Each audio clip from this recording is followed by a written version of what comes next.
de su identidad, pero el problema es, y el tema de hoy es, ¿quién dices que es Jesús? Entonces, ese es el tema de hoy. ¿Quién dice usted que es Jesús? No, pues yo no digo. Pues empiece a decir, porque si no, ¿cómo va a compartir de Jesús? Entonces, tarde o temprano, esta pregunta llega a aquel que ama a Jesús, a aquel que quiere ser su discípulo. Generalmente todos los días se hace, y qué bueno que nos la hagamos y sepamos más de quién es Jesús antes de que alguien nos la haga. El mismo Señor le preguntó a sus discípulos, y le pido que nos pongamos de pie para leer esta porción de la palabra en Mateo 16 del 13 al 20, donde dice que viniendo Jesús a la región de Cesarea de Filipo, preguntó a sus discípulos, diciendo: ¿quién dicen los hombres que soy yo, o que es el Hijo del Hombre? Ellos dijeron: pues unos andan diciendo que eres Juan el Bautista, otros que Elías, otros que Jeremías, y otros que alguno de los profetas.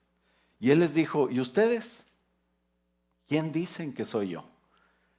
Y como que no respondió todos, sino que el de siempre, ¿verdad? Pedrito dice: tú eres el Cristo, el Hijo del Dios viviente.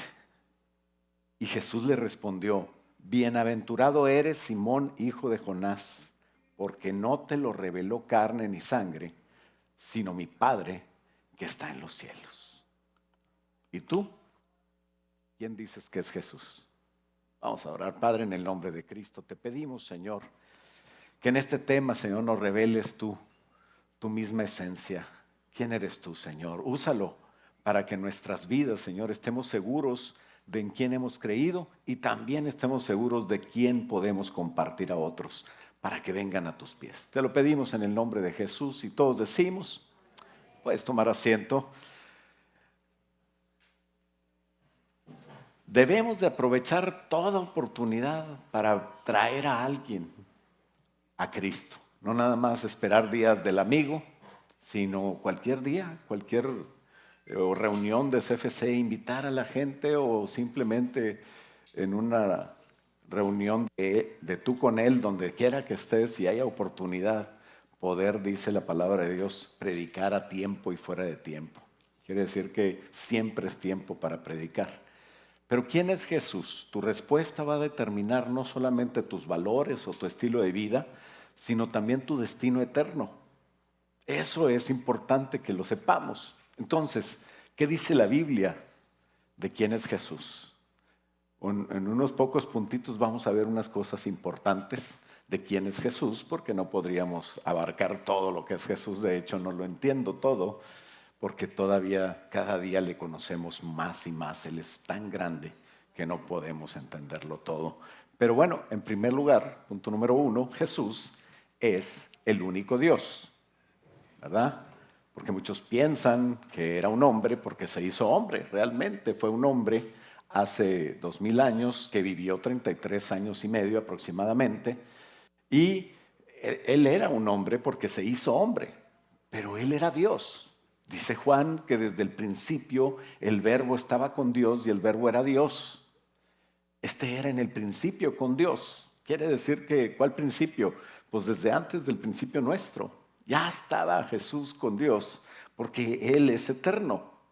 Entonces, María, esa mujer tan ejemplar, excelente, que fue una joven que el Señor usó para traer a Jesús a la tierra y para esa encarnación donde se hizo hombre, pues fue la madre de la humanidad de Jesús. No fue la madre de Jesús como Dios, sino que fue Jesús encarnado.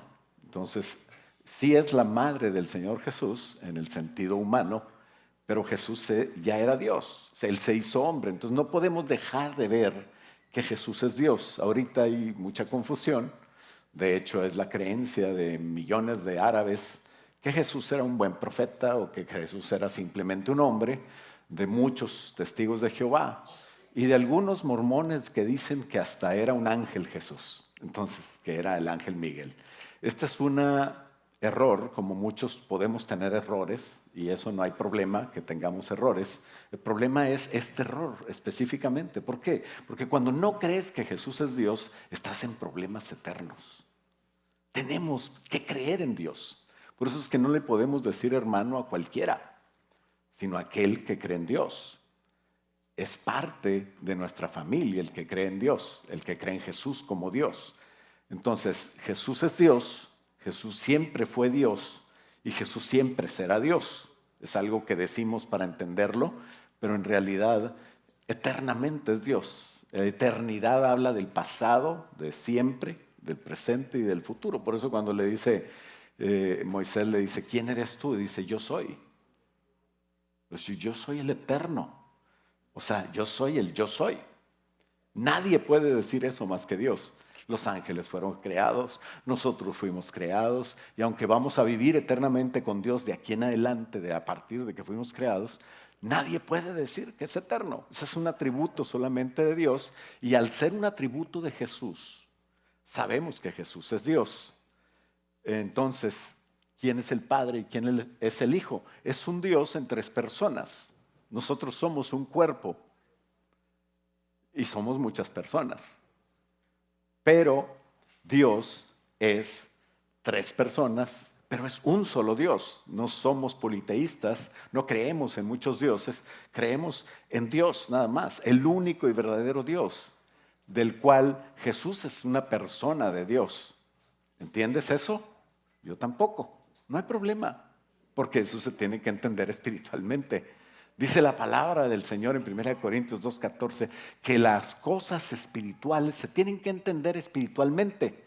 De manera que el espiritual entiende todas las cosas, pero el natural, la persona que no ha tenido un encuentro con Cristo, no puede entender esas cosas y para él son locura, porque se tienen que discernir espiritualmente.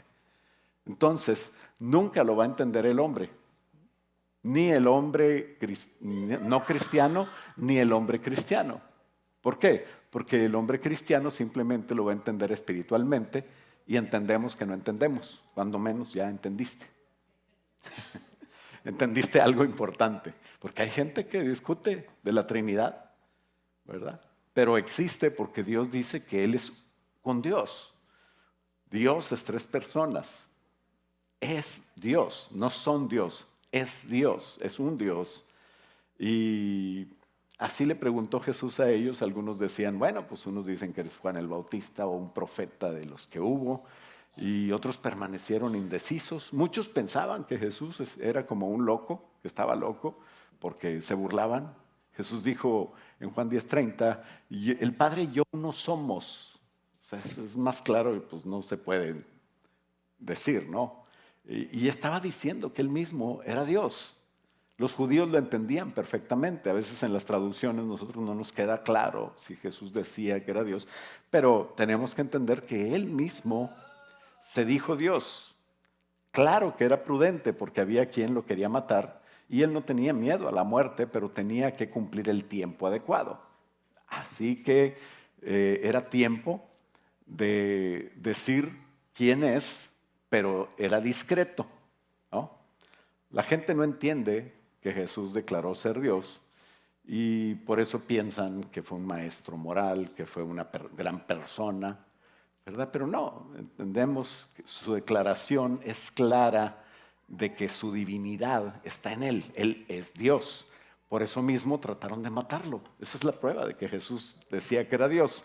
Lo querían apedrear, dice Juan 5:18, que por eso los judíos aún más procuraban matarle, no porque solo quebrantaba el día de reposo, sino también que porque decía que Dios era su propio Padre, lo cual en el sentido de ellos, los judíos, decían, este se está haciendo igual a Dios. Y había una promesa que iban a ser el Hijo de Dios. Y él decía que era Dios porque era Hijo de Dios. Y entonces, al hacerse como Dios, los judíos no lo entendían. La profecía decía que iba a venir en un burrito, que iba a ser crucificado, que iba a ser un siervo sufriente, Isaías, y todo eso se cumplió, pero ellos no vieron que sí era el Mesías, que al contrario ellos estaban afirmando por todo lo que hacían que era el Mesías. Entonces qué triste que no lo vieron, pero esa era la causa de que Él era Dios, de que Él era el Mesías. Y en Juan 10:33 le respondieron los judíos diciendo, ¿Cuál era la causa? Dice, por buena obra no te apedreamos, sino por la blasfemia, porque tú, siendo hombre, te haces Dios. Eso no lo podían entender tampoco los judíos, y menos sin el Espíritu Santo todavía en ellos que les explique. Eventualmente lo crucificaron precisamente porque eso tenía que suceder. Dice Juan 19:7, los judíos le respondieron, nosotros tenemos una ley y según nuestra ley debe morir, porque se hizo a sí mismo hijo de Dios.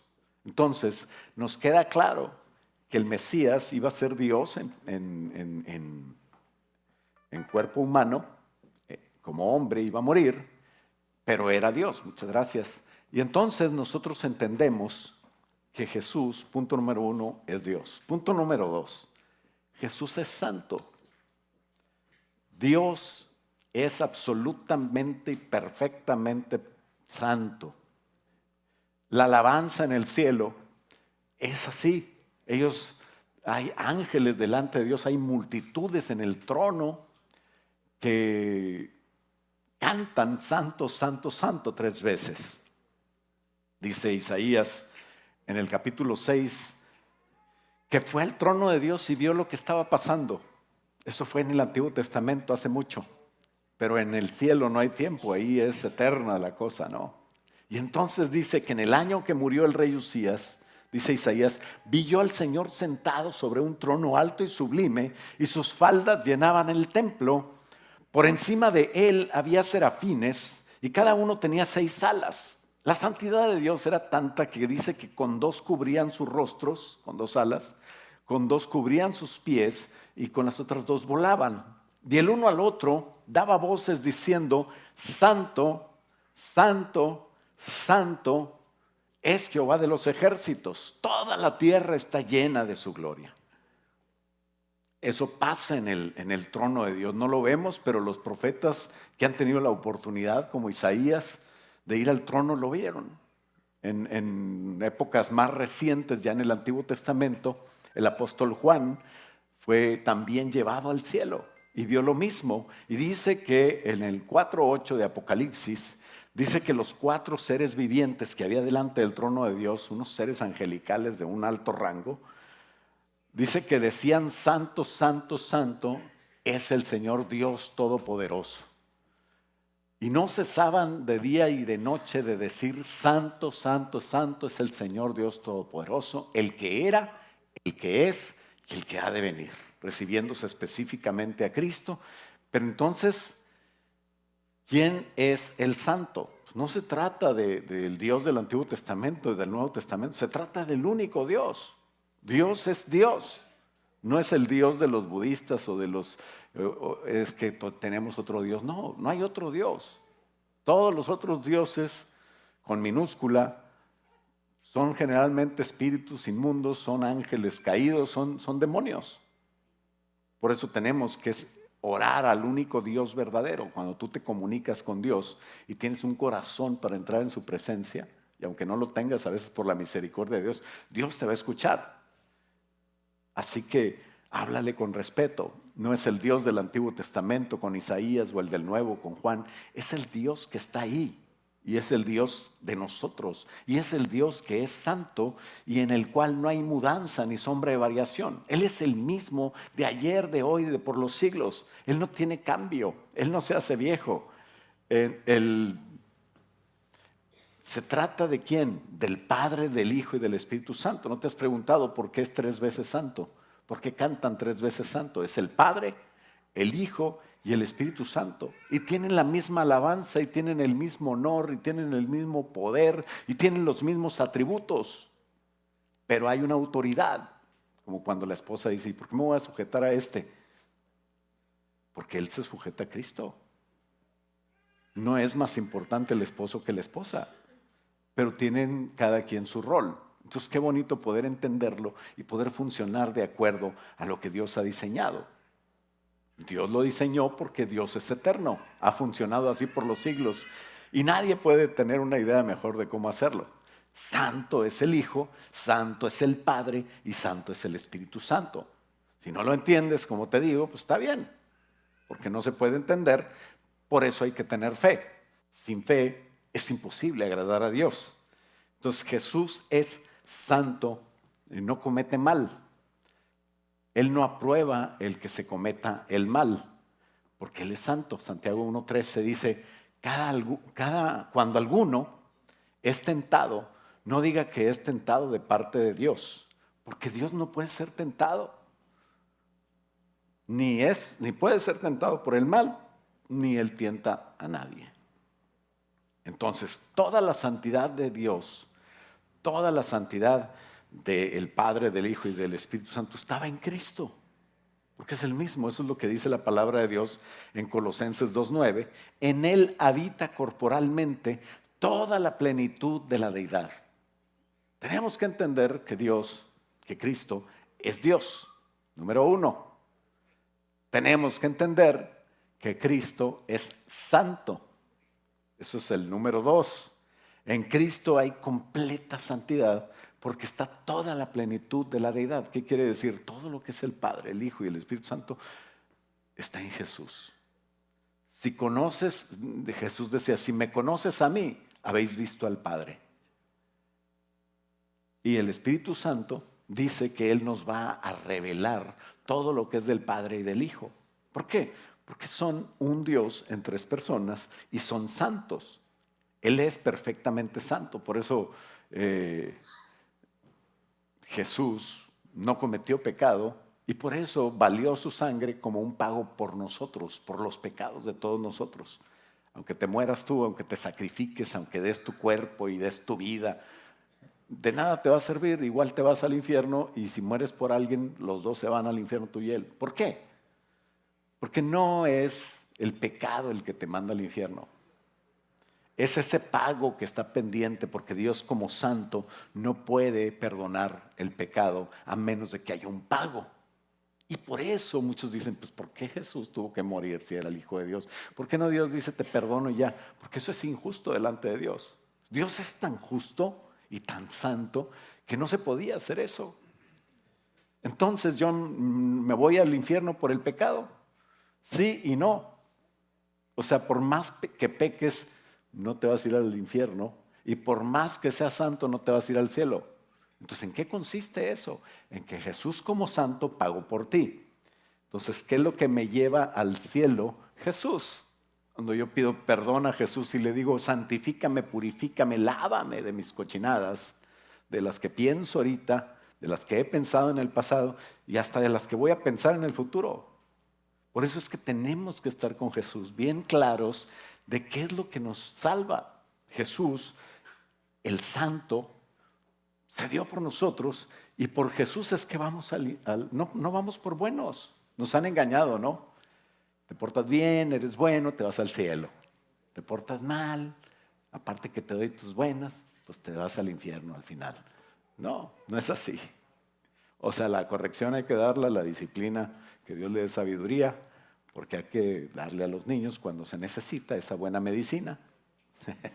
Pero, qué bonito que entendamos al tiempo adecuado que nosotros vamos al cielo por gracia, porque Jesús pagó por mis pecados. Y como estamos tan agradecidos de eso, yo también quiero ser santo. ¿Por qué ser santo? O sea, ¿por qué Jesús era tan criticado? ¿Sabes que Jesús era muy criticado? Jesús decía, pues tú eres bien pecadorzote. Comes y bebes, te juntas con prostitutas, te juntas con los enemigos de Israel que andan cobrándonos impuestos. El IRS entonces estaba desatado y nadie lo detenía. Y entonces cobraban lo que les daba su gana y se quedaban con un moche para ellos. Qué feo, ¿verdad? ¿Cuántos les gusta pagar impuestos? No sea hipócrita. Bueno, pues en aquel entonces eran unos enemigos de Israel, esas personas de Israel que servían a Roma. Y entonces Jesús iba y convivía con esos cobradores de impuestos y era bien mal visto. Una vez Jesús les dijo, mira, pues vino Juan que andaba ahí en el desierto predicando, no comía ni bebía y no les gustó, decían que tenía un demonio. Ahora vengo yo que ya ando ahí recibiendo a todos porque quiero presentarles la salvación, la puerta, lo que los puede ayudar.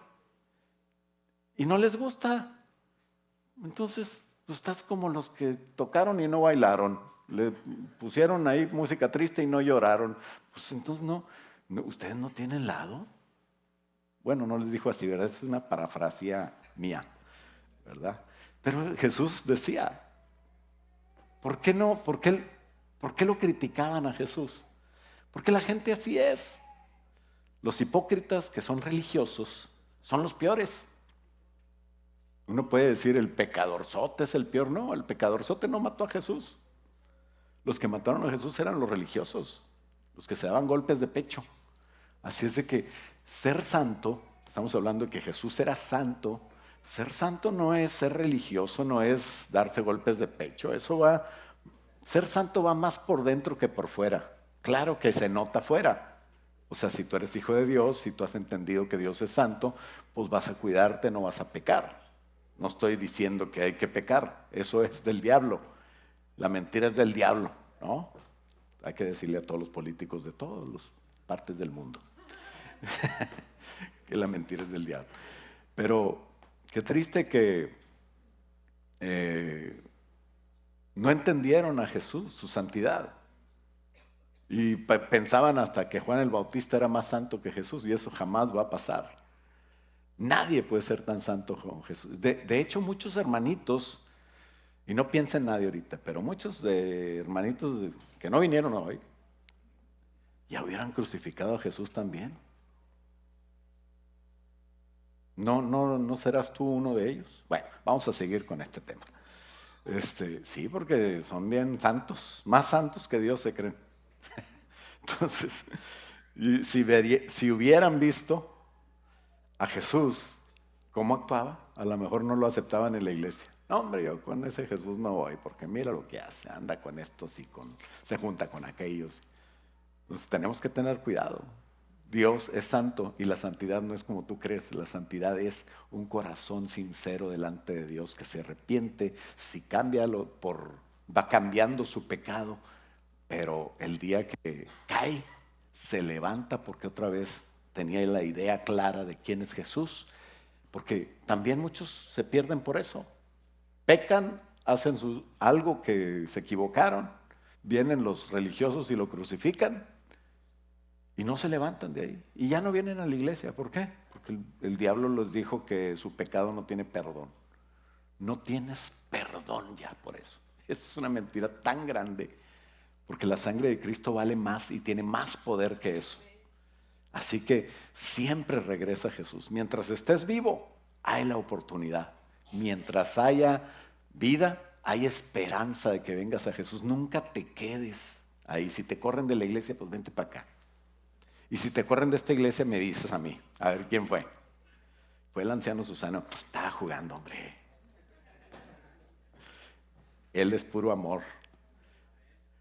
Hebreos 4:15 dice, ¿por qué no tenemos un sumo sacerdote? O sea, Jesús.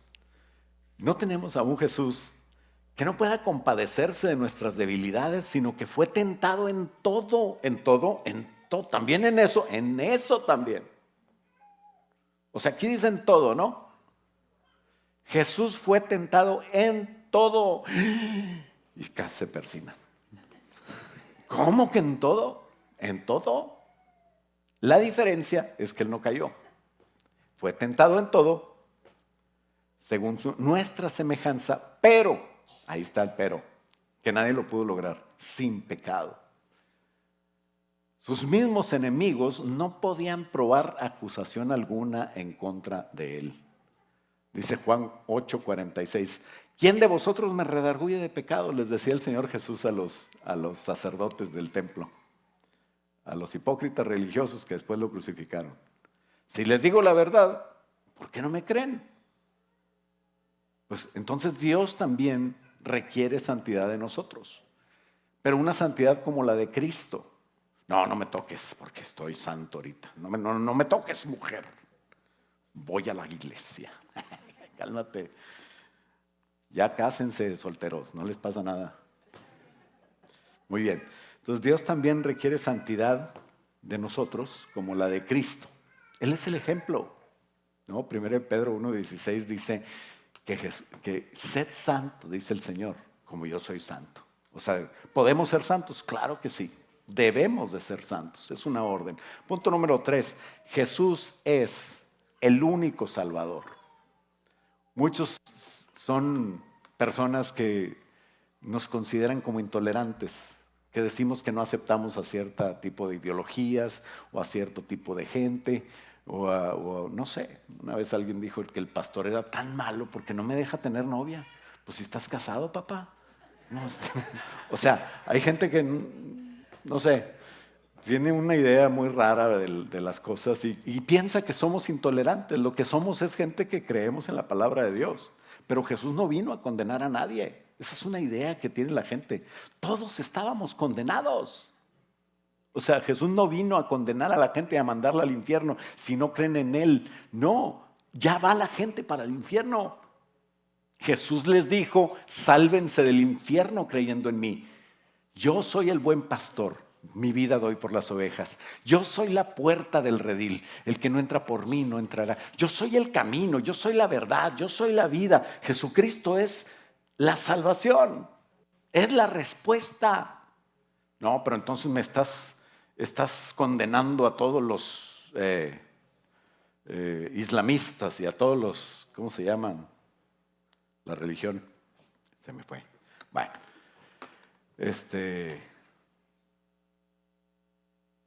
ayúdeme. Musulmanes. Ay, pues no sé. Y es que tengo 15 años, no más que 4 veces.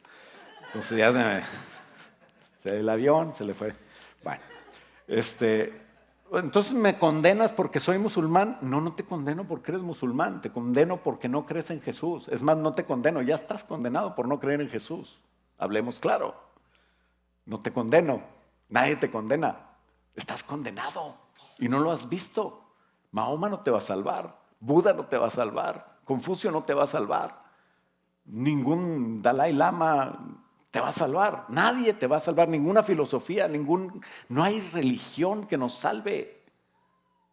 Ninguna religión, ni la cristiana te va a salvar. No es religión, es Cristo con una relación sincera lo que te va a salvar. Por eso es que necesitamos predicar conscientes, necesitamos presentar a ese Salvador que es la solución, no es excluyente, quiere incluir a todos. El problema es que si no crees en Él, pues no puedes ser incluido. Cree en Él y serás salvo. No dice cambia y serás salvo. No dice tienes que hacer todas estas cosas y serás salvo. No, ni siquiera bautizarte. Eso es una consecuencia de que somos salvos. Se llama obediencia. Entonces cuando nosotros damos esos pasos, obviamente se va a notar.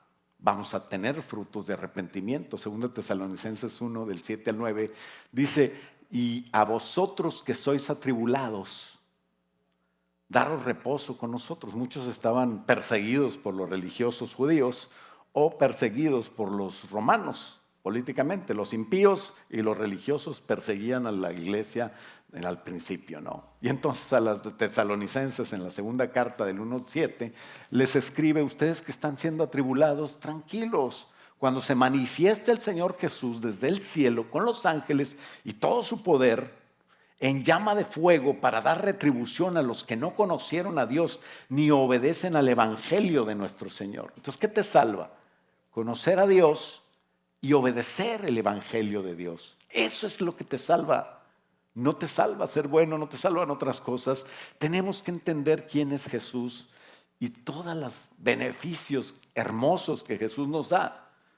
¿De quién es ese evangelio? ¿De quién es esa buena noticia? Del Señor Jesucristo, dice. Y el versículo 9 dice, los cuales sufrirán pena de eterna perdición, excluidos de la presencia de Dios, del Señor, y de la gloria de su poder. ¿Por qué? ¿No fueron santos? Pues claro que no. ¿Quién los lava? Nadie. Porque no fueron salvos, claro, por eso. ¿Pero por qué no fueron salvos? Porque no tenían a Jesús. Los que no conocen a Jesús en verdad no pueden ser salvos. Hay muchos que pueden decir, pues yo voy a la iglesia, yo creí, yo hice la oración, me bauticé, pero hizo la oración tal vez de los dientes para afuera y no cambió. Tal vez en lugar de bautizarse le dimos una buena remojada y qué rico, ¿verdad? Con el calorcito. Pero De nada sirvió más que de eso. No cambió. ¿Por qué? Porque no es nada más el creer, sino es creer con el corazón. No es nada más el confesar, sino es confesar habiendo creído, no de los dientes para afuera. Entonces, no es el deseo, porque aunque tengas deseo, no tienes la capacidad de ser salvo, sino es el realmente confesar que Jesús es mi Dios, que ahora es mi Salvador, que lo entiendo como Dios, lo entiendo como Salvador, porque la naturaleza nuestra es ser rebeldes. O sea, todos nacemos rebelditos. El niño, tú crees que, ay, pobre niño, está llorando porque le falta algo y le checas todo y no tiene ni enfermedad, ni está sucio, ni el pañal, ni el biberón le falta, ni nada. Y ya está controlando el bebé, tenga cuidado, ¿verdad? Desde chiquitos son tremendos. Decía mi papá, no hay bebés, no hay niños, son adultitos chiquitos. Entonces, no se desanimen solteros, cásense como quiera. Dios le está hablando a alguien aquí. Hoy mi felicidad son mis nietos, pero no hay nietos si no hay hijos, así de que tiene que pasar esa etapa. Y Él os dio vida a vosotros, dice Efesios 2:1. Cuando estabas muertos en delitos y pecados, en los cuales anduviste en otro tiempo, siguiendo la corriente de este mundo conforme al príncipe de la potestad del aire, el espíritu que ahora opera en todos los hijos de desobediencia. ¿Quiénes son los que no han obedecido a Dios? No es que estén desobedeciendo a otras cosas, sino al llamado de Jesús a ser salvos. Y dice el 3, entre los cuales también todos nosotros vivimos en un tiempo en los deseos de nuestra carne, haciendo la voluntad de la carne y de los pensamientos, y éramos por naturaleza hijos de ira, lo mismo que los demás. Quiere decir que todos nosotros nos descarriamos como ovejas. Jeremías 3:23 dice que no podíamos cambiar. Dice, ¿mudará el etíope su piel? ¿O el leopardo le podremos lavar las manchas? Así también podéis vosotros hacer bien estando habituados a hacer el mal. Entonces no hay hombre que no peque. Todos estamos destituidos de la gloria de Dios por nuestro pecado, y nuestra condición pecaminosa nos hace que no podamos estar delante de Dios. Entonces, ¿cuál es la solución? Esforzarme mucho por no pecar. No, no vas a poder. La solución es Jesús como Salvador. Y Él es el único. Nosotros somos absolutamente incapaces de conocer, de entender, de amar, de agradar a Dios.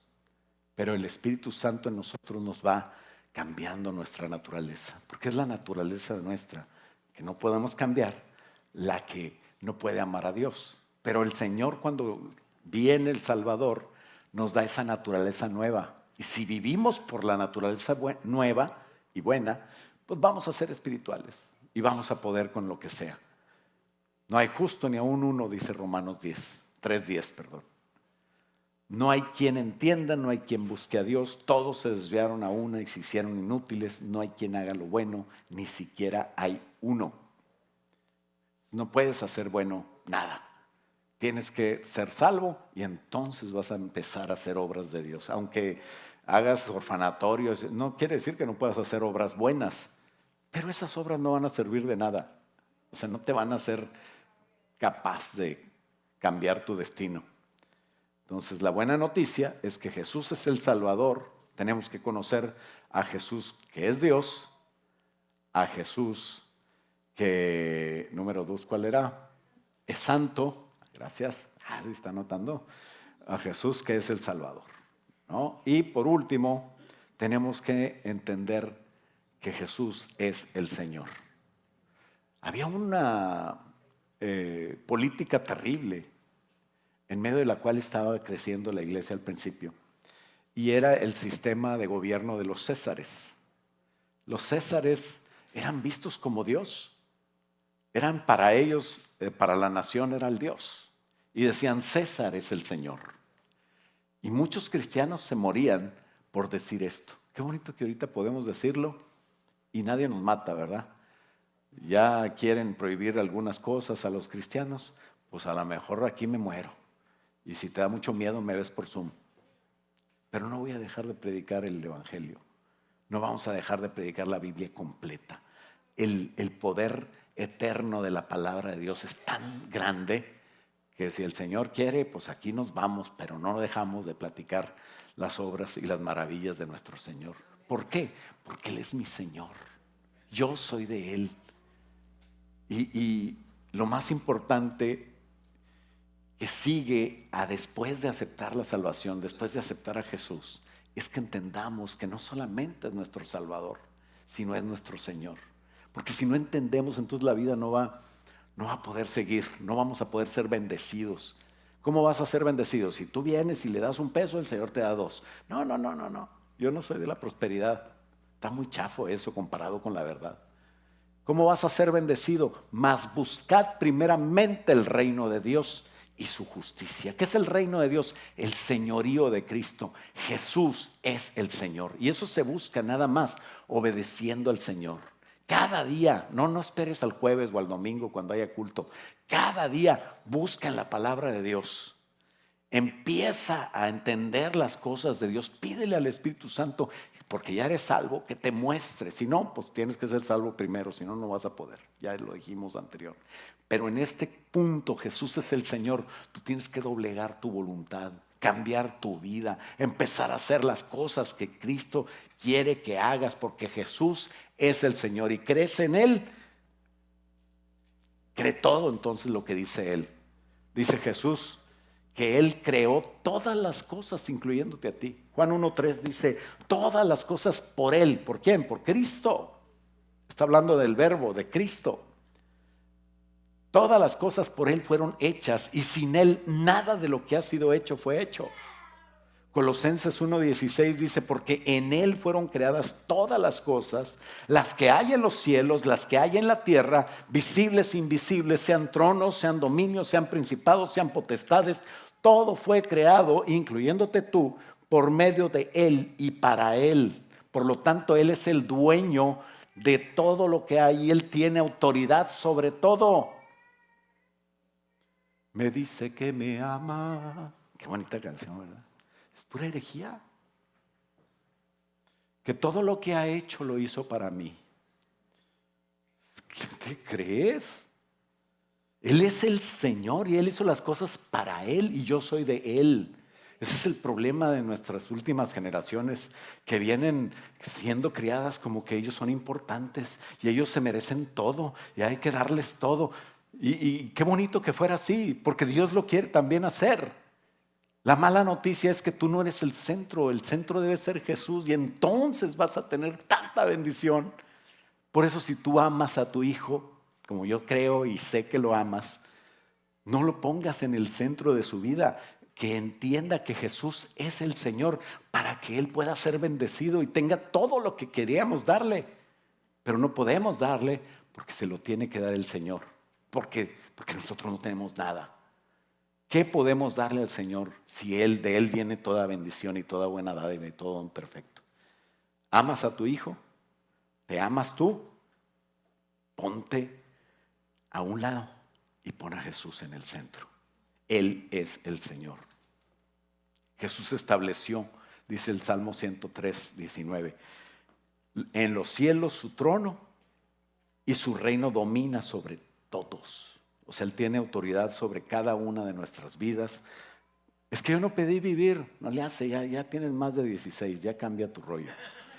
O sea, yo no pedí nacer, quería el carro, el huerco.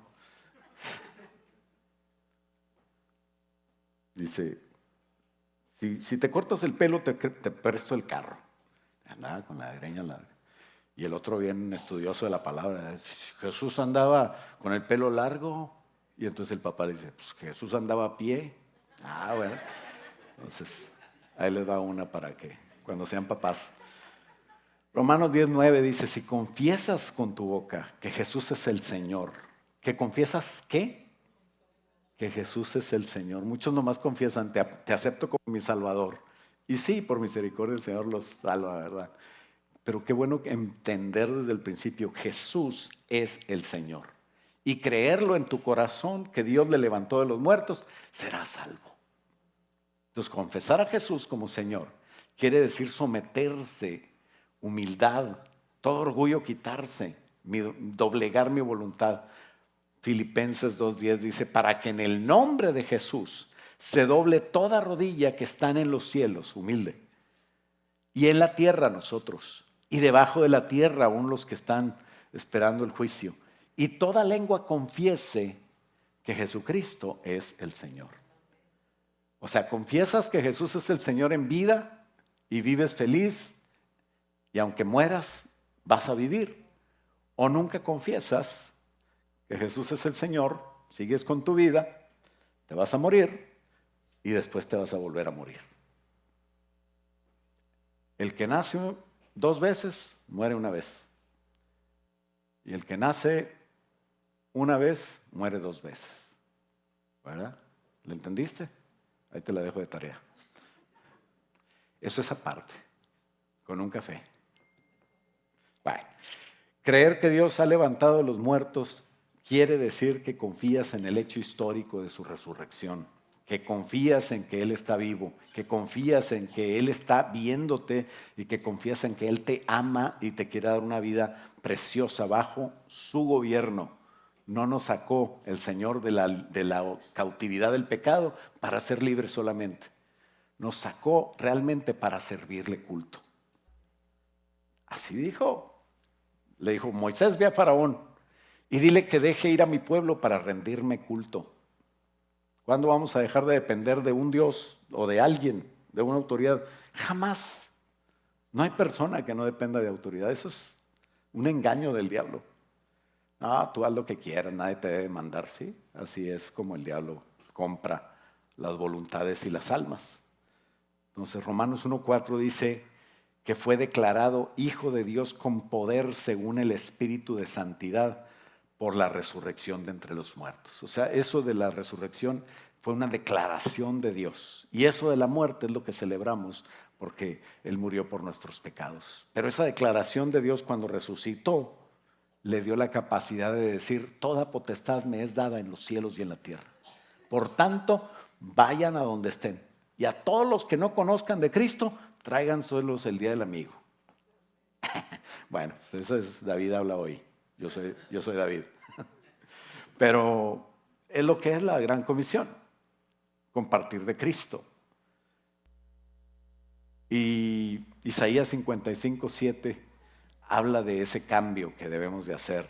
No solo sentirse mal por pecar, sino realmente cambiar nuestra vida. Eso es el fruto de arrepentimiento. Dice, deje el impío su camino y el hombre inicuo sus pensamientos y vuelva hacia Jehová, el cual tendrá de él misericordia, y al Dios nuestro, el cual será amplio en perdonar. Entonces Jesús dijo, si me amas, guarda mis mandamientos.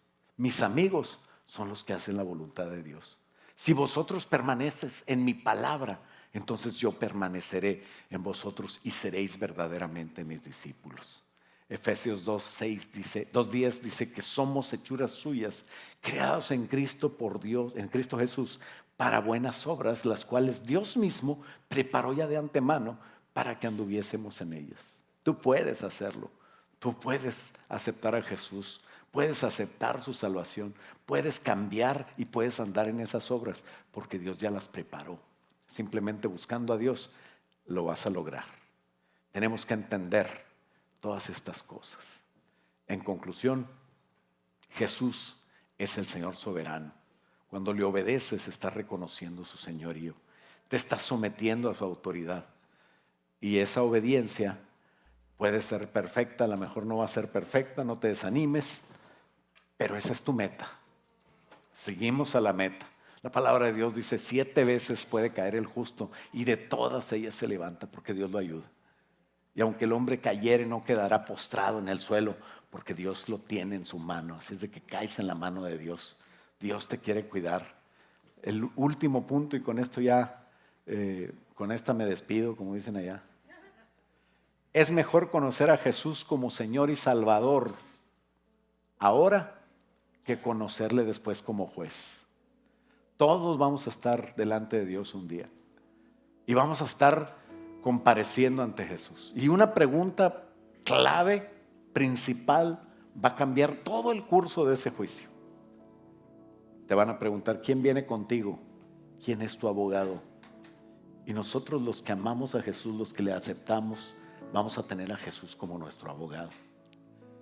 Y Jesús no solamente es un abogado porque a los abogados generalmente tú le pagas, ¿no? Jesús va a decir al juez, yo pagué por el pecado de él. Él no debe nada. Ya, que el otro brinque y salte y se ponga de cuernos, ¿verdad? No de pestañas, se pare de al revés y todo. No va a poder hacer nada. Pero es que él hizo esto y esto y esto y esto. Mi sangre puede con eso y más. Él es mi defendido. Pero si no conoces a Jesús ahora como Señor, como Salvador, si no crees que es Dios, si no sabes que Él es la puerta que te ama, que quiere abrir, entonces es triste que un día vayas a ese juicio y no tengas a Jesús a tu lado y no tengas quien te defienda, y entonces tú tengas que decir cómo vas a pagar todo lo que debes, todo lo que hiciste, todo lo que ofendiste, y no tengas a alguien que te diga yo pago por eso, porque no hay dinero, no te vas a llevar nada, no vas a poder tener nada. De hecho, eso de tener dinero y tener cosas es como un espejismo. Tú no tienes nada, todo es de Dios, tú eres de Dios. Reconozcamos a Dios. Todos los que rechazan a Jesús como Señor y Salvador lo enfrentarán un día como juez. Hechos 17:30. Pero Dios, habiendo pasado por alto los tiempos de esta ignorancia, ahora manda a todos los hombres en todo lugar que se arrepientan, por cuanto está establecido que un día en el cual Él va a juzgar al mundo con justicia, va a ser por aquel varón que designó, dando fe a todos con haberle levantado de los muertos. No hay uno que pueda decir, es que yo no pude, nadie me habló de Jesús. ¿Cómo es eso posible? No sé, pregúntale al Señor. Pero no hay nadie que pueda decir, es que yo no sabía. Según de Tesalonicenses ya vimos, donde dice que el Señor Jesús se va a manifestar con poder en llama de fuego y dará retribución a quien creyó en su evangelio, y los que no lo hicieron sufrirán una eterna perdición, para siempre excluidos de la presencia de Dios. ¿Cómo vas a responder tú? Cuando te pregunten quién es Jesús, ¿quién dices tú que es Jesús? ¿Y a quién le dices que es Jesús? ¿A quién le dijiste quién es Jesús? Meditemos sobre esto, ayunemos, oremos para el próximo domingo o cualquier día poder hablarle a la gente de Jesús. Y si no sabes mucho qué decirle con esta plática, ya tienes algo, pero dile, vamos a la casa del Señor. Hoy es un día especial para ti. ¿Quién dices tú que es Jesús? Desde ahora dile a todos que tu Jesús es el Dios viviente, es el Santo de Israel, es el Salvador. Él es un Señor soberano y es el dueño de todo, sepas, creas o no lo creas. Y entonces no va a tener que ser tu juez, sino va a ser tu defensor. Vamos a orar, Padre. Te damos gracias, Señor. Delante de ti, Señor, hay gente que ya está contigo, Padre, que está gozando, Señor, de esa vida preciosa. Y también delante de ti hay ángeles que cantan, santo, santo, santo eres tú, Señor Jehová de los ejércitos. Y toda la tierra está llena de tu gloria. Ayúdanos a ser parte de aquellos que llenan esta tierra de tu gloria, a darte gloria a ti por las cosas que tú haces, por el milagro más grande, Señor. Que dejemos de buscar milagros poderosos, escandalosos, milagros que tienen que ver con espectacularidad, y poder buscar el milagro más grande, que es el que alguien te diga Señor y Salvador, y que yo haya ayudado a eso. Que te conozcan a ti. Dice tu palabra en Juan 17:3, una clave. Y esta es la vida eterna, que te conozcan a ti, el único Dios verdadero, y a Jesús a quien tú has enviado. Ayúdanos, Padre. a entender la vida eterna. No está complicada, es conocerte a ti y conocer a Jesús. Guíanos, Padre, haz maravillas, trae salvación. Te lo pedimos en el nombre de Cristo Jesús, y todos decimos amén. Dale un aplauso fuerte al Señor. Aleluya.